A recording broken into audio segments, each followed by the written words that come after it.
아니, 노벨 과학상 연계인 한국에 수학여행을 간다고? 우리 유태인들은 216명의 노벨 과학상 수상자를 배출했는데 한국은 어떻게 단 한 명도 없지? 하버드, MIT, 예일 진학이 확정된 이스라엘 천재들의 확신은 인천공항 도착 30분 만에 붕괴됐습니다. 한국이 이런 나라였다니. 아무도 예상하지 못했습니다. K-팝과 드라마나 파는 나라라고 비웃었던 이들에게 인생 전환점이 찾아올 줄은. 우리의 편견이 얼마나 무지했는지 깨달았어요. 과연 무엇을 목격했기에 이토록 달라진 걸까요? 충격과 반전의 7일간의 여정, 지금 바로 시작합니다. 안녕하세요. 저는 이스라엘 텔아비브 하다림 엘리트 사이언스 아카데미 3학년 아리엘 벤 샤하르입니다. 저희 학교 이름을 들어보셨나요? 아마 모르실 겁니다. 하지만 이렇게 말씀드리면 아실 거예요. 이스라엘에서 아이비리그 진학률 85%를 자랑하는 최고 명문입니다. 저는 MIT 입학을 목표로 하고 있고 제 친구들도 하버드, 예일, 스탠포드에 지원할 예정이죠. 저희는 이스라엘의 미래이고 세계를 이끌어갈 인재들입니다. 그런데 2025년 3월 저희에게 청천벽력 같은 소식이 전해졌습니다. 여러분, 안타깝지만 스위스 독일 혁신 투어가 취소되었습니다. 교장 선생님의 말씀에 강당이 술렁했습니다. 예산 문제로 대신 한국으로 가게 되었습니다. 한국이요? 린 코엔인이 믿을 수 없다는 표정으로 물었습니다. 린은 스탠포드 의대 지원을 목표로 하는데 이미 네이처의 논문도 발표한 천재입니다. 네, 한국입니다. 서울에서 일주일간. 잠깐만요. 이탄 로젠버그가 손을 들었습니다. 스위스 독일 대신 한국이라고요? 구글과 테슬라 대신 뭘 보러 간다는 거죠? 저도 당황스러웠습니다. 한국 삼성 말고 뭐가 있죠? K-팝 김치? 다나 아비탈이 냉소적으로 말했습니다. 스타트업 네이션 체험 학습이라도 하러 가는 건가요? 우리 이스라엘은 이미 세계 최고의 혁신 국가인데. 교장 선생님이 한숨을 쉬셨습니다. 여러분, 한국도 배울 점이 많은 나라입니다. 뭘 배운다는 거죠? 제가 물었습니다. 저희가 세계 최고 대학에 가는 사람들인데 한국에서 뭘 배워요? 그날 저녁 기숙사는 난리가 났습니다. 정말 어이없어. 린이 화를 냈습니다. 내가 스탠포드 의대 준비하느라 바쁜데 한국에서 일주일을 낭비하라고? 그러게, 차라리 그 시간에 해킹 대회 준비나 더 하고 싶어. 이탄도 불만이었습니다. 다나는 부모님께 전화까지 했습니다. 아빠, 학교에서 스위스 대신 한국대요. 말이 되나요? 하지만 학교 결정은 번복되지 않았습니다. 출발 전날 저희는 마지못해 짐을 쌌습니다. 그래도 일주일이면 금방 지나가겠지. 린이 한숨을 쉬었습니다. 맞아, 그냥 관광이나 하고 오자. 이탄이 어깨를 으쓱했습니다. 비행기에서 저는 한국에 대해 검색해봤습니다. GDP 세계 13위, 1인당 국민소득 3만 5천 달러. 나쁘지 않네요. 하지만 이스라엘이나 스위스에 비하면 여전히 부족하죠. 야, 이거 봐. 다나가 핸드폰을 보여줬습니다. 한국 학생들 하루에 16시간씩 공부한대. 미쳤나봐. 창의성은 제로겠네. 린이 코웃음 쳤습니다. 그렇게 공부해도 유니콘 기업 하나 제대로 못 만들었잖아. 저도 동의했습니다. 그러니까 우리처럼 효율적으로 공부해야지. 무작정 시간만 때려 넣으면 뭐해. 12시간의 비행 끝에 인천공항에 도착했습니다. 자, 이제 일주일만 버티면 돼. 제가 친구들에게 말했습니다. 그때는 몰랐습니다. 이 일주일이 제 인생에서 가장 충격적인 경험이 될 줄은. 인천공항에 도착하자마자 린이 화장실에 다녀오겠다고 했습니다. 저희는 입국 심사를 기다리며 공항을 둘러봤는데 솔직히 첫인상은 꽤 괜찮았습니다. 생각보다 깨끗하네. 이탄이 인정했습니다. 벤구리온 공항이랑 비슷한 수준인 것 같아. 다나도 놀란 눈치였습니다. 그런데 15분이 지나도 린이 돌아오지 않았습니다. 뭐하나? 메시지 보내봐. 제가 걱정되어 말했습니다.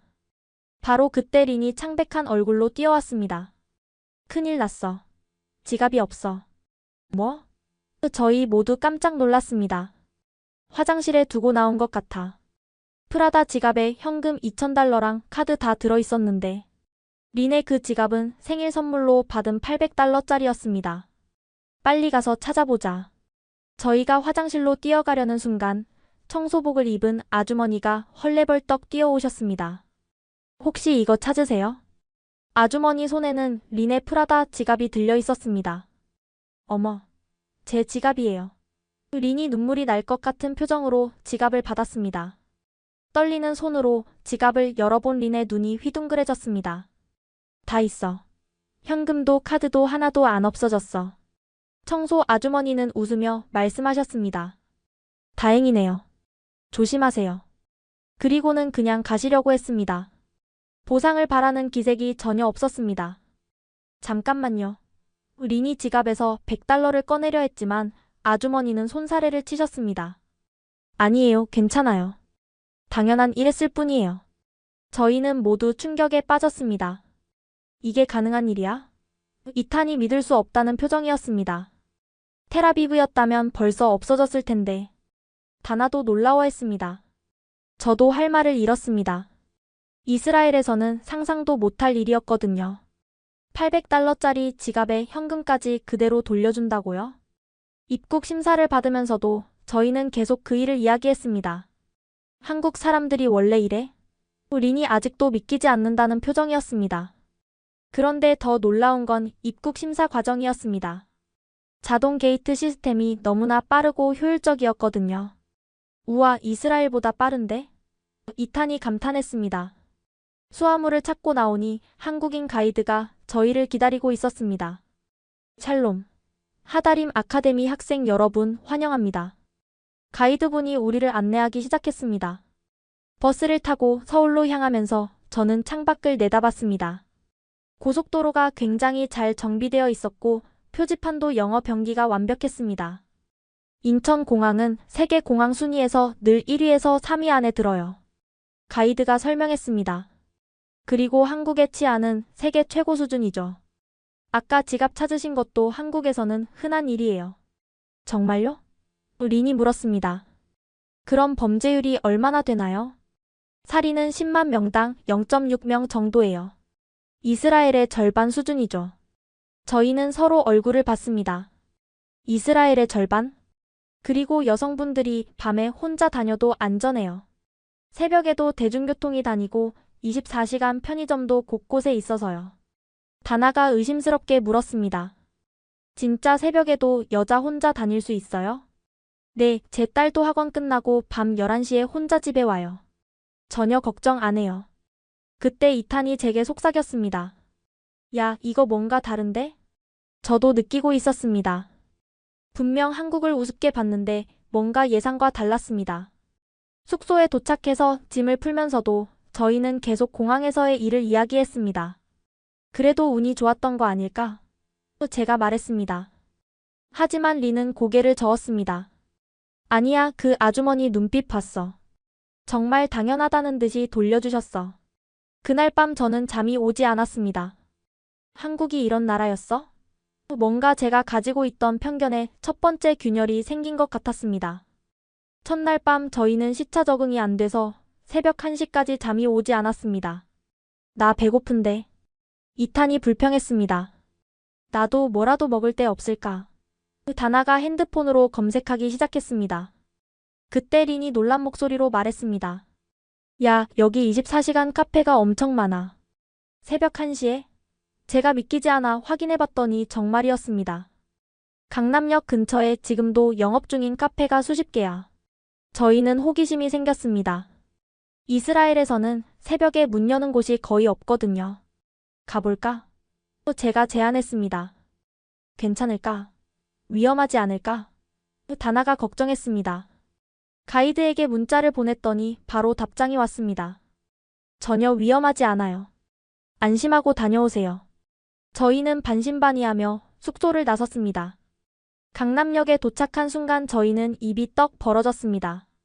새벽 2시인데 거리가 대낮처럼 밝고 사람들이 평화롭게 걸어다니고 있었거든요. 이게 진짜야? 이탄이 놀라워했습니다. 더 놀라운 건 혼자 걸어 다니는 여성들이 많다는 거였습니다. 이어폰을 끼고 핸드폰을 보면서 아무 걱정 없이 걷고 있었어요. 저 여자 혼자 걷고 있어. 린이 믿을 수 없다는 표정이었습니다. 텔아비브에서는 상상도 못할 일이야. 다나가 고개를 저었습니다. 저희가 들어간 카페는 3층 건물 전체가 카페였는데 새벽 2시인데도 거의 만석이었습니다. 그리고 대부분이 다 공부하고 있어. 제가 깜짝 놀랐습니다. 정말이었습니다. 노트북과 책을 펴놓고 공부하는 사람들로 가득했어요. 고등학생부터 대학생, 직장인까지 다양했습니다. 새벽 2시에 공부를? 이탄이 눈을 비비며 말했습니다. 저희는 빈자리를 찾아 앉았습니다. 커피를 주문하면서 직원에게 물어봤습니다. 여기 항상 이렇게 사람이 많아요? 네, 시험 기간에는 더 많아요. 24시간이니까 편하게 이용하세요. 린이 주변을 둘러보며 말했습니다. 근데 정말 안전한 것 같아. 여자들도 많고. 그때 옆 테이블에서 공부하던 한국 여대생이 우리에게 말을 걸었습니다. 외국인이세요? 어디서 오셨어요? 이스라엘에서 왔어요. 다나가 대답했습니다. 오, 이스라엘. 저도 이스라엘 가보고 싶어요. 근데 거기는 밤에 돌아다니기 위험하다던데, 진짜예요? 저희는 서로 얼굴을 봤습니다. 한국인이 이스라엘을 위험하다고 생각하다니. 네, 사실 밤에는 조심해야 해요. 제가 인정했습니다. 한국은 정말 안전해요. 저도 매일 이 시간에 와서 공부해요. 집까지 30분 걸어가는데 전혀 무섭지 않아요. 혼자서요? 린이 놀라워했습니다. 당연하죠. 여기서는 다 그래요. 그녀가 다시 공부를 시작하자 저희는 충격에 빠진 채 커피를 마셨습니다. 이 나라 뭔가 다르다. 이탄이 진지하게 말했습니다. 카페를 나와 숙소로 돌아가는 길 저희는 더 많은 것을 목격했습니다. 편의점에서 라면을 먹는 사람들, 음식을 배달하는 오토바이들, 여전히 운행 중인 버스들. 24시간 도시가 진짜 있구나. 다나가 감탄했습니다. 그때 린이 갑자기 멈춰섰습니다. 저기 봐. 길 건너편에 경찰관 2명이 순찰을 돌고 있었습니다. 새벽 순찰을 도는구나. 제가 말했습니다. 그것도 신기하지만. 린이 가리킨 곳을 보니 젊은 여성이 경찰관들 옆을 아무렇지 않게 지나가고 있었습니다.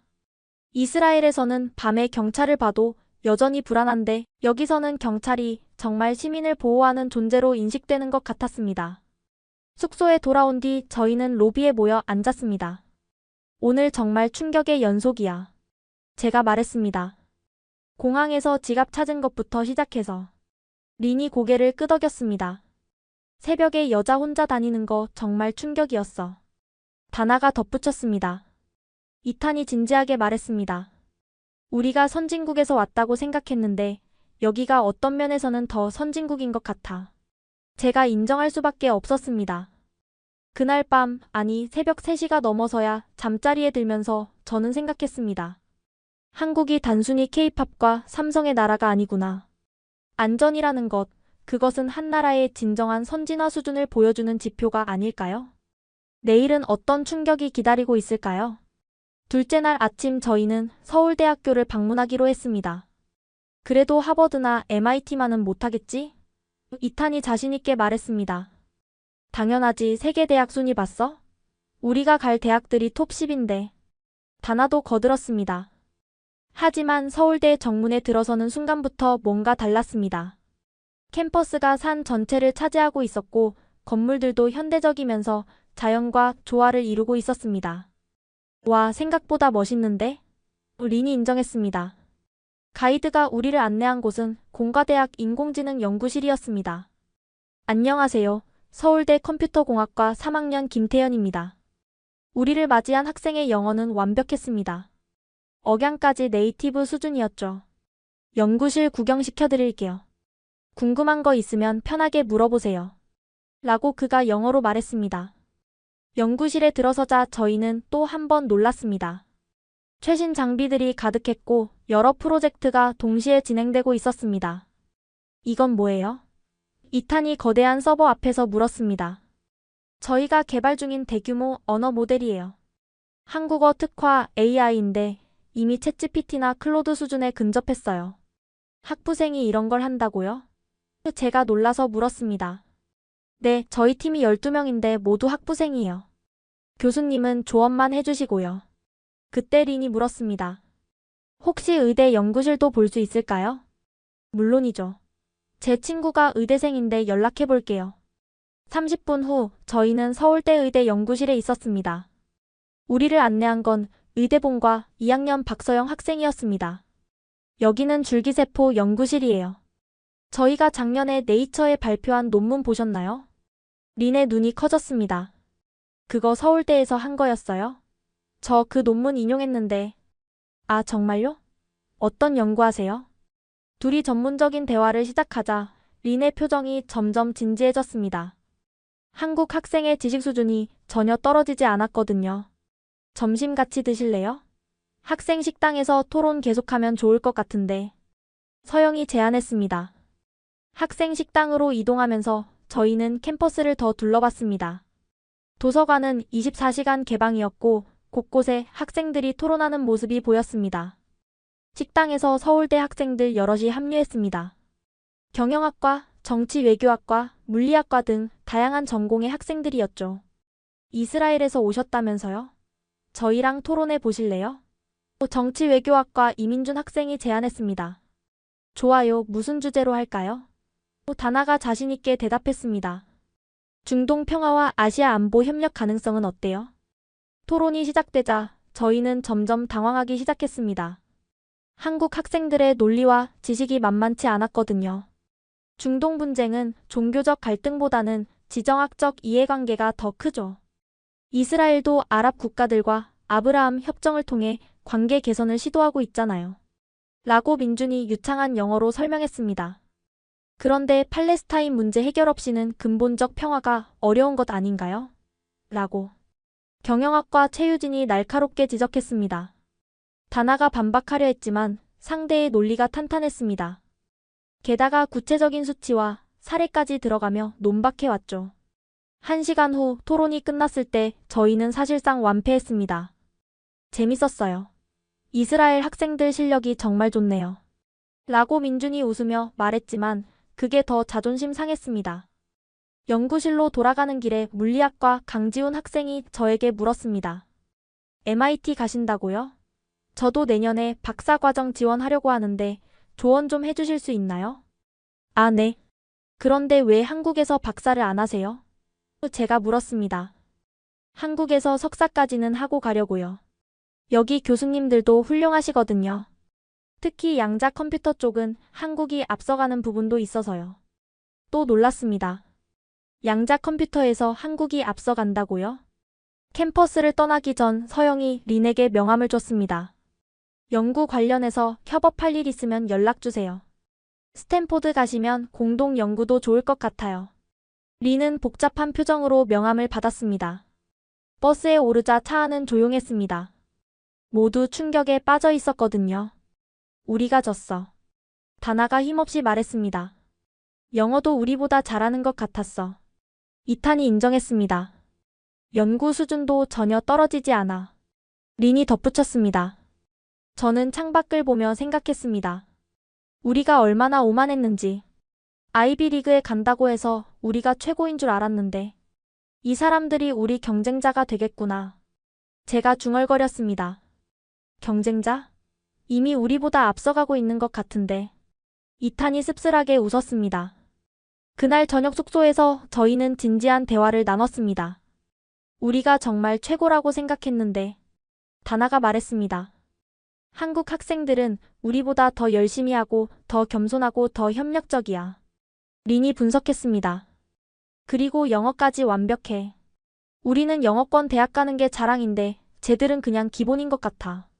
이탄이 한숨을 쉬었습니다. 저는 오늘 만난 김태현 학생의 말이 계속 맴돌았습니다. 한국에서는 경쟁이 치열하지만 그만큼 서로 발전해요. 여러분도 파이팅! 이라고 그가 말했었습니다. 경쟁하면서도 상대를 격려하는 문화. 그게 한국의 힘인 것 같았습니다. 셋째 날 저희는 수원에 있는 삼성 R&D 센터를 방문했습니다. 그래도 삼성이면 우리도 알지. 그냥 스마트폰 회사잖아. 이탄이 말했습니다. 하지만 삼성 캠퍼스에 들어서는 순간 그 생각은 완전히 바뀌었습니다. 이게 회사야, 도시야? 이탄이 놀라워했습니다. 정말 작은 도시 같았습니다. 연구동만 수십 개, 직원들을 위한 모든 편의시설이 갖춰져 있었죠. 우리를 안내한 건 삼성수석연구원 정민수 박사님이었습니다. 놀랍게도 MIT 출신이었죠. 안녕하세요. 여러분처럼 저도 해외 유학을 했지만 한국으로 돌아왔습니다. 이유를 오늘 보여드릴게요. 첫 번째로 안내받은 곳은 반도체 연구소였습니다. 현재 삼성은 3나노 공정을 양산하고 있고 2나노 개발을 진행 중입니다. 2나노요? 제가 놀라서 물었습니다. 그게 가능해요? 이미 시제품 단계예요. 내년 양산 목표입니다. 이탄이 물었습니다. 혹시 자동차용 반도체도 만드시나요? 물론이죠. 테슬라, BMW, 아우디 모두 저희 고객입니다. 특히 자율주행용 칩은 저희가 주요 공급업체죠. 이탄의 표정이 굳었습니다. 그의 아버지 투자회사가 자동차 기업들과 거래를 하는데 그들이 모두 삼성에 의존하고 있다는 걸 처음 알았거든요. 다음은 바이오 연구소였습니다. 린이 특히 관심을 보였죠. 여기서는 반도체 기술과 바이오를 융합합니다. 이 칩 보세요. 손톱만 한 칩이었습니다. 이걸로 혈액 한 방울로 암조기 진단할 수 있어요. 정확도 99.9%입니다. 말도 안 돼. 린이 외쳤습니다. 그런 기술이 벌써 개발됐다고요? 내년 임상시험 예정입니다. 몇 년 내 상용화가 목표예요. 인공지능 연구소에서는 더 큰 충격이 기다리고 있었습니다. 이것은 차세대 AI 비서입니다. 시연해 보시겠어요? 연구원이 한국어로 복잡한 질문을 했고 AI는 즉시 답변했습니다. 그리고 놀랍게도 감정까지 읽어냈죠. 방금 사용자의 목소리에서 피로감이 감지됐습니다. 커피 한 잔 어떠세요? 이건 공상과학 영화잖아요. 다나가 말을 더듬었습니다. 점심은 삼성 직원들과 함께 했습니다. 젊은 연구원들이 대부분이었죠. 왜 해외로 안 나가세요? 제가 물었습니다. 실리콘밸리에서 더 많이 받을 텐데. 한 연구원이 웃으며 답했습니다. 여기가 더 재밌어요. 최첨단 연구를 마음껏 할 수 있거든요. 그리고 한국이 곧 세계 기술의 중심이 될 거예요. 오후에는 미래 기술 전시관을 둘러봤습니다. 투명 디스플레이, 접히는 태블릿, 홀로그램 영상통화. 이게 다 시제품이라고요? 이탄이 믿을 수 없다는 표정이었습니다. 네, 몇 년 내에 모두 상용화됩니다. 마지막으로 안내받은 곳은 우주기술연구소였습니다. 삼성이 우주도 해요? 이탄이 놀랐습니다. 인공위성 통신 기술을 개발 중입니다. 스페이스X와도 협력하고 있죠. 견학을 마치고 나올 때 정 박사님이 말씀하셨습니다. 한국이 작은 나라지만 꿈은 큽니다. 여러분도 큰 꿈을 가지세요. 버스로 돌아오는 길, 차 안은 또다시 침묵이 흘렀습니다. 아빠한테 뭐라고 말하지? 이탄이 머리를 감싸쥐었습니다. 우리 펀드가 투자한 회사들이 삼성 없으면 안 된다는 걸. 나는 의학이 최첨단인 줄 알았는데. 린도 충격받은 눈치였습니다. 우리가 10년 후에 개발할 걸 쟤들은 지금 만들고 있어.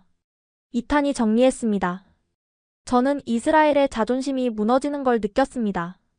기술 강국 이스라엘, 한국 앞에서는 이미 과거형이었습니다. 근데 더 놀라운 건 다나가 말했습니다. 저 사람들이 정말 미래를 즐기고 있다는 거야. 맞았습니다. 삼성 연구원들의 눈빛은 살아있었습니다. 의무감이 아니라 진짜 열정으로 일하고 있었죠. 숙소에 돌아와서도 충격은 가시지 않았습니다. 우리가 아이비리그 가서 뭘 배울까? 제가 자조적으로 말했습니다. 그러게 차라리 한국에서 배우는 게. 린이 말을 끝맺지 못했습니다. 그날 밤 저는 일기에 썼습니다. 오늘 나는 미래를 봤다. 그리고 그 미래는 한국에 있었다. 넷째 날 저희는 서울과학고등학교를 방문했습니다. 고등학생들이 뭐 대단하겠어? 이탄이 다시 자신감을 회복하려 했습니다. 하지만 학교에 들어서자마자 그 자신감은 또 무너졌습니다. 새벽 7시 30분인데 이미 학생들로 가득했고 복도에서는 다양한 언어가 들렸습니다. 저 학생 방금 아랍어 말한 거 맞지? 다나가 놀라워했습니다. 교장 선생님이 우리를 맞이했습니다. 환영합니다. 우리 학생들이 이스라엘 명문고 학생들을 만나기를 고대했어요. 첫 수업은 영어 토론 수업이었습니다. 주제는 기후변화와 국제협력이었죠. 한국 학생이 일어나 발표를 시작했습니다. 파리 협정은 획기적이지만 선진국과 개발도상국 간의 근본적인 불평등을 해결하지 못합니다. 라고 그가 영어로 말했습니다. 발음도 완벽했지만 더 놀라운 건 논리 전개였습니다. 대학원생 수준이었죠. 저 학생 몇 살이에요? 린이 속삭였습니다. 17살이요. 옆에 있던 선생님이 답했습니다. 토론이 시작되자 더 놀랐습니다. 학생들이 영어, 중국어, 일본어를 섞어가며 토론했거든요. 멀티링구얼 토론이에요. 언어 능력과 사고력을 동시에 기르죠. 쉬는 시간에 한 학생이 우리에게 다가왔습니다. 안녕하세요. 저는 2학년 박지우예요. 히브리어도 하세요? 라고 그가 유창한 히브리어로 말했습니다. 언어를 몇 개나 해요? 제가 물었습니다. 한국어, 영어, 중국어, 일본어, 히브리어, 아랍어, 스페인어요. 러시아어는 지금 배우고 있어요. 7개? 우리 모두 입이 떡 벌어졌습니다. 여기서는 평균이에요. 최소 5개는 해야 해요. 다음은 수학 수업이었습니다. 그런데 이거 대학 수학 아니에요? 제가 칠판을 보고 놀랐습니다. 미적분학 심화예요. 이 정도는 2학년 때 끝내야 해요. 선생님이 설명했습니다. 한 학생이 칠판에 나가 문제를 풀기 시작했습니다. 저도 MIT 입학을 목표로 할 정도로 수학을 잘하지만 그 학생의 문제풀이 속도는 놀라웠습니다. 점심시간 급식실에서 더 큰 충격을 받았습니다. 학생들이 밥을 먹으면서도 단어장을 보고 이어폰으로 강의를 듣고 있었습니다. 점심시간에도 공부해요? 다나가 물었습니다. 시간이 아까워요. 한 학생이 웃으며 답했습니다. 하루에 한 단어라도 더 외우면 1년이면 365개잖아요. 오후에는 특별 활동 시간을 받습니다. 과학 동아리에서는 대학 수준의 실험을 하고 있었고 토론 동아리는 UN 회의를 시뮬레이션하고 있었습니다. 작년에 우리 학교 졸업생 중 하버드 5명, 예일 3명, 스탠포드 6명 갔어요. 안내하던 학생이 자랑스럽게 말했습니다. 우리와 같은 목표를 가진 학생들이었지만 준비 수준이 달랐습니다. 방과 후 학교는 더 활기찼습니다. 자율학습실은 만석이었고 도서관에서는 스터디 그룹이 곳곳에서 토론하고 있었습니다. 저녁 10시까지 있어요. 집에 가서도 새벽 1시까지는 공부하고요. 박지우가 설명했습니다. 매일요? 린이 믿기지 않는다는 표정이었습니다. 네, 재미있어서요. 새로운 걸 배우는 게 너무 즐거워요. 그때 한 여학생이 다가왔습니다. 혹시 린 씨 맞아요? 네이처 논문 쓰신. 어떻게 알아요? 읽었어요. 줄기세포 연구 정말 흥미로웠어요. 저도 의대 갈 건데 질문 좀 해도 될까요? 고등학생이 네이처 논문을 읽고 이해한다니. 학교를 떠나기 전 박지우가 우리에게 말했습니다. 한국 학생들이 공부만 한다고 생각하시죠? 하지만 우리는 더 나은 세상을 만들기 위해 공부해요. 여러분도 파이팅! 버스에서 우리는 말을 잃었습니다. 저 나이에 우리가 뭐 했지? 이탄이 중얼거렸습니다. 파티하고 게임하고. 다나가 부끄러워했습니다. 저 아이들이 5년 후엔. 다나가 말을 끝맺지 못했습니다. 우리의 진짜 경쟁자가 되겠지. 제가 마무리했습니다. 린이 진지하게 말했습니다. 우리가 천재인 줄 알았는데 여기서는 저런 애들이 수백 명이야. 그날 밤 저는 처음으로 두려움을 느꼈습니다. 우리가 최고라고 믿었던 이스라엘 교육이 한국의 열정 앞에서는 무색해 보였으니까요. 이들과 어떻게 경쟁하지? 아니, 더 중요한 질문이 떠올랐습니다. 우리는 왜 공부하고 있는 거지? 5째 날 우리는 비무장지대 견학을 갔습니다. 분단국가 체험이라. 이탄이 시니컬하게 말했습니다. 우리는 주변이 다 적국인데. 하지만 임진각에 도착하자 분위기가 달랐습니다. 무겁고 엄숙한 기운이 감돌았죠. 가이드가 설명했습니다. 한국전쟁으로 300만 명이 죽었습니다. 전 국토가 폐허가 됐죠. 전망대에서 북한을 바라보니 정말 다른 세계 같았습니다. 저기가 북한이에요? 다나가 믿기지 않는다는 듯 물었습니다. 네, 같은 민족인데 70년 넘게 갈라져 있어요. 그때 한 한국인 할아버지가 망원경으로 북쪽을 보고 계셨습니다. 눈물을 흘리시는 게 보였죠. 가이드가 조용히 설명했습니다. 이상가족이실 거예요. 가족이 북에 있는 분들이 많아요. 린이 할아버지께 다가가 히브리어로 물었습니다. 괜찮으세요? 놀랍게도 할아버지가 히브리어로 답하셨습니다. 고맙습니다. 이스라엘 학생이군요. 네, 어떻게 히브리어를? 젊었을 때 이스라엘에서 일했어요. 키부츠에서 농업 기술을 배웠죠. 그 기술로 자식들 교육시켰어요. 할아버지는 천천히 이야기를 이어갔습니다. 북에 형님이 계세요. 73년째 못 만나고 있어요. 이스라엘은 주변국과 평화협정도 맺었는데 우리는 언제? 그 순간 저희는 아무 말도 할 수 없었습니다. 이스라엘도 어려운 상황이지만 평화를 위한 노력을 계속하고 있는데 이곳에서는 그게 아직도 간절한 꿈이었으니까요. 전시관으로 이동하면서 가이드가 말했습니다. 그런데 신기한 게 이런 상황에서도 한국은 세계 12위 경제대국이 됐어요. 어떻게요? 제가 물었습니다. 국방비로 GDP의 2.6%를 쓰면서도 경제 발전을 이뤘죠. 위기가 오히려 발전의 원동력이 된 거예요. DMZ 박물관에서 본 자료들은 충격적이었습니다. 1953년 1인당 국민소득 67달러. 아프리카 최빈국 수준이었죠. 이게 진짜예요? 이탄이 믿을 수 없다는 표정이었습니다. 네, 그런데 지금은 3만 5천 달러가 넘죠. 사진 속 1960년대 서울은 폐허 그 자체였습니다. 그런데 우리가 본 서울은 초현대적 도시였죠. 이스라엘도 전쟁 후 복구했지만 이탄이 말을 멈췄습니다. 이스라엘은 미국과 유럽의 엄청난 원조를 받았죠. 가이드가 설명했습니다. 한국은 거의 자력으로 일어섰어요. 땅굴 견학을 하면서 더 큰 충격을 받았습니다. 이런 위협 속에서 살면서도 미래를 준비했다는 거죠. 다나가 감탄했습니다. 그때 우연히 한국군 장교를 만났습니다. 놀랍게도 서울대 출신이었죠. 왜 군대에 계세요? 린이 물었습니다. 누군가는 나라를 지켜야죠. 그래야 다른 사람들이 꿈을 펼칠 수 있으니까요. 그 말에 저희는 또 한 번 부끄러워졌습니다. 개인의 성공만 생각했던 우리와 달리 이들은 공동체를 생각하고 있었으니까요. 돌아오는 길에 가이드가 의미심장한 말을 했습니다. 한국인들은 말해요. 우리가 이런 상황에서도 이만큼 했는데 통일되면 얼마나 더 발전할까? 통일되면 진짜 대단해지겠네요.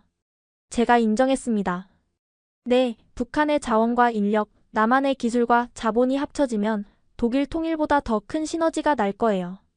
숙소로 돌아와서 우리는 진지한 대화를 나눴습니다.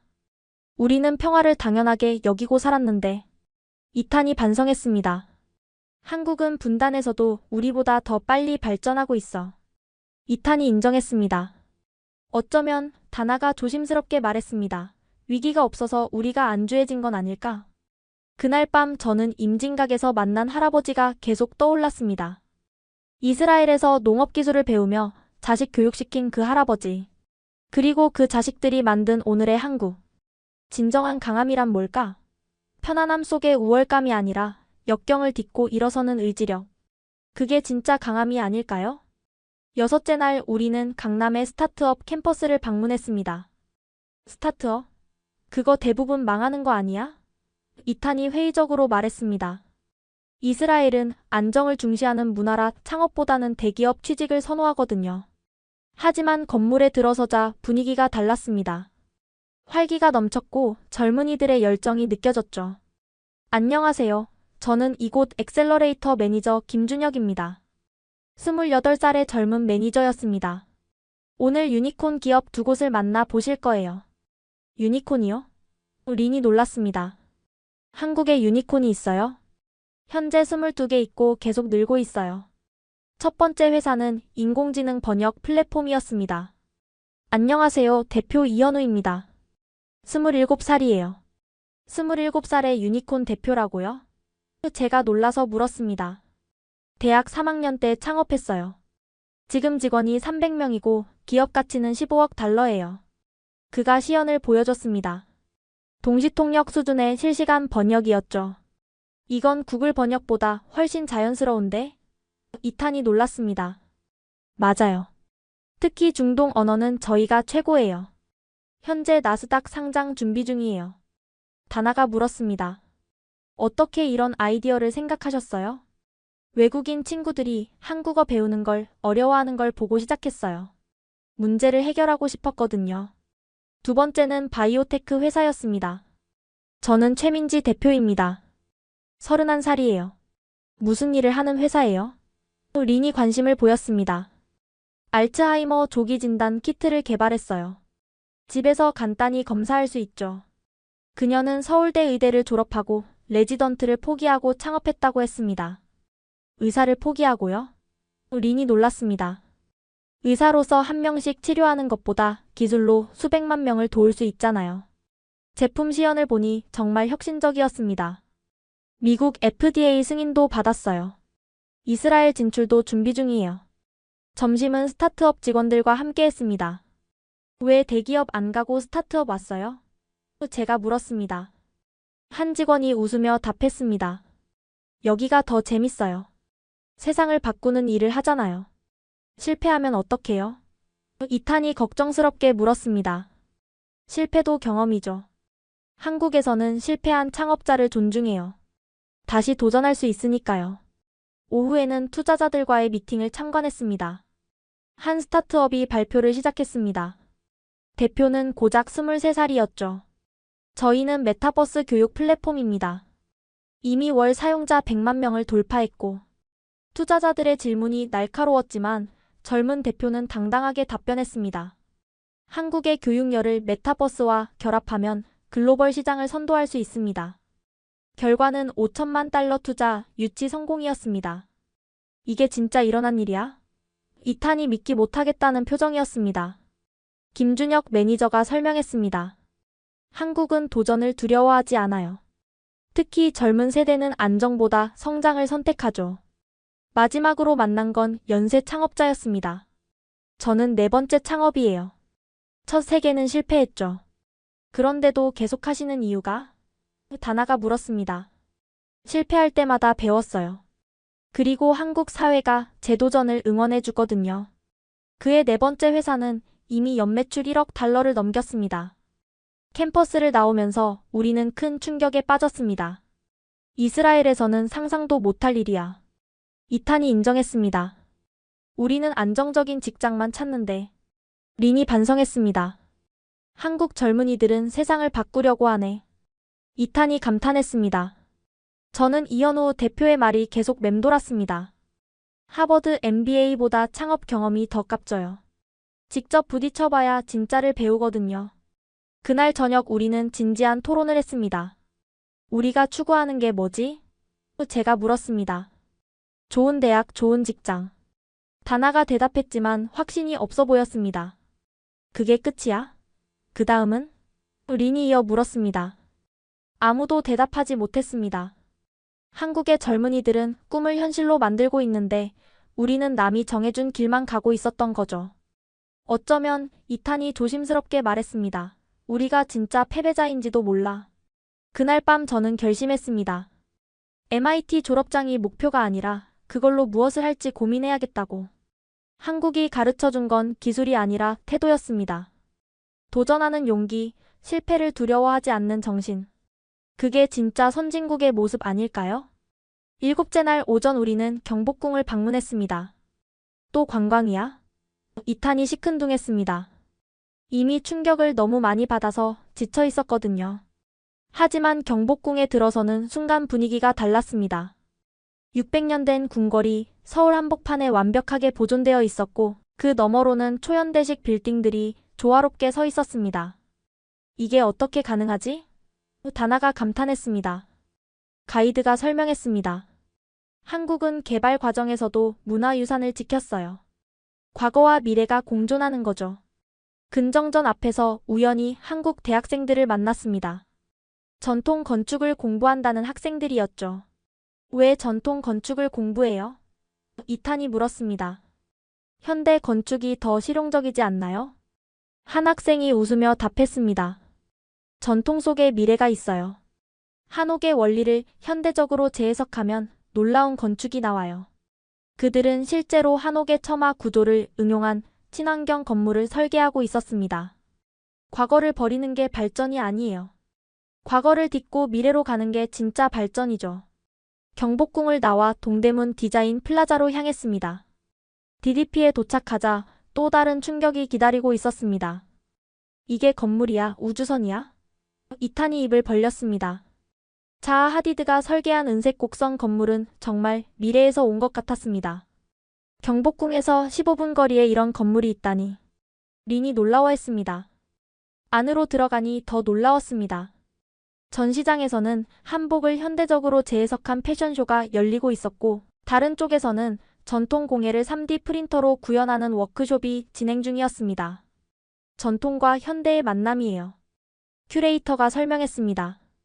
한 디자이너를 만났는데 그녀의 작품이 인상적이었습니다. 단청 문양을 디지털 아트로 표현했어요. NFT로도 판매하고 있죠. 전통 문양을 NFT로요? 이탄이 놀랐습니다. 네, 이미 뉴욕 컬렉터들에게 인기가 많아요. 한국의 아름다움을 세계에 알리는 거죠. 옥상 정원에 올라가니 서울 시내가 한눈에 보였습니다. 저기 봐요. 가이드가 가리켰습니다. 저 한옥마을 옆이 강남 빌딩 숲이에요. 정말 묘한 광경이었습니다. 기와 지붕과 유리 빌딩이 함께 있는 도시. 텔아비브도 역사가 있지만 다나가 말을 멈췄습니다. 이렇게 조화롭지는 않아. 제가 마무리했습니다. DDP 디자인 마켓에서 한 공예가를 만났습니다. 전통 나전 7기 기법인데 레이저 커팅을 접목했어요. 작품은 전통적이면서도 현대적이었습니다. 이게 바로 한국식 스타일이에요. 그가 자랑스럽게 말했습니다. 돌아오는 길에 우리는 깊은 생각에 잠겼습니다. 이스라엘도 역사를 자랑하지만 이탄이 시작했습니다. 박물관에만 가둬져 있어. 한국은 역사를 현재로 가져왔어. 이탄이 정리했습니다. 저는 오늘 본 것들이 한국의 정체성을 보여준다고 생각했습니다. 과거를 존중하되 집착하지 않고 미래를 향하되 뿌리를 잇지 않는 것. 이게 진짜 문화 강국이구나. 다나가 인정했습니다. 그날 밤 저는 일기에 썼습니다. 한국은 시간여행이 가능한 나라다. 한 발은 과거에, 한 발은 미래에 딛고 있으면서도 흔들리지 않는다. 내일이면 이스라엘로 돌아가야 합니다. 하지만 이미 저는 다른 사람이 되어 있었습니다. 마지막 날 저녁 우리는 이태원을 갔습니다. 이태원? 미군 기지 근처야? 이탄이 물었습니다. 맞아요. 하지만 지금은 서울에서 가장 국제적인 곳이에요. 가이드가 설명했습니다. 이태원 거리에 들어서자 정말 놀라웠습니다. 한국어, 영어, 아랍어, 히브리어, 스페인어. 온갖 언어가 들렸고 다양한 인종의 사람들이 어울려 있었습니다. UN 본부 같아. 다나가 웃었습니다. 한 중동 레스토랑에서 저녁을 먹기로 했습니다. 주인은 레바논 출신이었는데 한국어가 유창했습니다. 한국에 온 지 15년 됐어요. 이제 여기가 제 고향이에요. 한국 생활이 어렵지 않으세요? 린이 물었습니다. 처음엔 힘들었죠. 하지만 한국 사람들이 정말 따뜻하게 받아줬어요. 지금은 한국 국적도 받았어요. 음식을 기다리며 창밖을 보니 나이지리아 출신으로 보이는 남성이 한국 아내와 아이와 함께 걷고 있었습니다. 다문화 가정이 많아요? 이탄이 물었습니다. 네, 이태원은 특히 많아요. 한국이 빠르게 다문화 사회가 되고 있죠. 식사 후 우리는 거리를 걸었습니다. 프랑스 빵집, 터키 케밥 가게, 멕시코 타코집, 일본 라멘집이 나란히 있었습니다. 텔아비브 플로렌틴보다 더 다양한 것 같아. 이탄이 인정했습니다. 한 스칸디나비아 스타일 카페에 들어갔는데 주인이 스웨덴 사람이었습니다. 어떻게 한국에 오게 되셨어요? 다나가 물었습니다. 아내가 한국인이에요. 스톡홀름에서 만났는데 결혼하고 한국에 정착했죠. 후회 없어요? 그는 한국의 역동성과 기회가 매력적이라고 했습니다. 유럽은 너무 정체되어 있어요. 한국은 매일 변화하고 성장해요. 거리를 더 걷다가 모스크를 발견했습니다. 한국에 모스크가 있어요? 린이 놀랐습니다. 네, 종교의 자유가 보장되니까요. 교회, 절, 모스크가 공존해요. 근처 공원에서는 다양한 국적의 사람들이 함께 운동하고 있었습니다.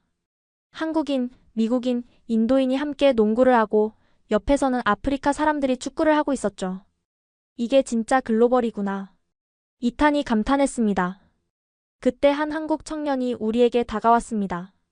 이스라엘에서 오셨어요? 반가워요. 저 이스라엘 문화 정말 좋아해요. 그는 이태원에서 국제문화교류 카페를 운영한다고 했습니다. 매주 금요일마다 랭귀지 익스체인지 모임을 해요. 한국인들이 외국어를 배우고 외국인들이 한국어를 배우죠. 한국 사람들이 그렇게 외국 문화에 관심이 많아요? 제가 물었습니다. 엄청나죠. 특히 젊은 세대는 정말 열려 있어요. 다름을 즐기고 배우려고 해요. 카페에 가보니 정말 다양한 사람들이 모여 있었습니다. 한국 대학생이 케냐 유학생에게 한국어를 가르치고 프랑스 주재원이 한국 직장인에게 불어를 가르치고 있었죠. 이런 게 매주 열려요? 다나가 놀랐습니다. 네, 그리고 무료예요. 서로 돕는 거니까요. 그때 한 나이지리아 출신 의사를 만났습니다. 한국 의료 시스템을 배우러 왔어요. 아프리카에 적용하고 싶거든요. 한국에서 차별받지 않으세요? 린이 조심스럽게 물었습니다. 가끔 있죠. 하지만 대부분의 한국인은 정말 친절해요. 특히 제가 의사라고 하면 존경해주세요. 이태원을 떠나면서 우리는 많은 생각을 했습니다. 이스라엘도 다문화 사회라고 하지만 이탄이 말을 시작했습니다. 이렇게 자연스럽지는 않아. 한국은 정말 빠르게 변하고 있구나. 린이 정리했습니다.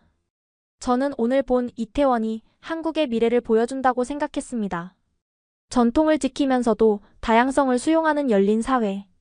텔아비브가 중동의 중심이라고 자부했는데 다나가 씁쓸하게 웃었습니다. 서울이 아시아의 중심이 되고 있네. 호텔로 돌아오면서 가이드가 마지막 말을 해주었습니다. 한국은 완벽하지 않아요. 문제도 많죠. 하지만 계속 나아지려고 노력해요. 그게 한국의 힘이에요. 내일이면 떠나야 합니다. 하지만 이미 저의 마음 한 구석에는 한국이 자리 잡았습니다. 언젠가 다시 오고 싶다는 생각과 함께 마지막 날 아침 짐을 정리하면서 우리는 모두 착잡한 마음이었습니다.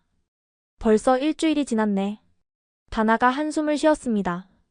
일주일? 한 달은 있었던 것 같은데. 이탄이 웃었습니다. 정말 그랬습니다. 매일매일이 충격의 연속이었으니까요. 공항으로 가는 버스 안에서 우리는 자연스럽게 이번 여행을 정리하기 시작했습니다.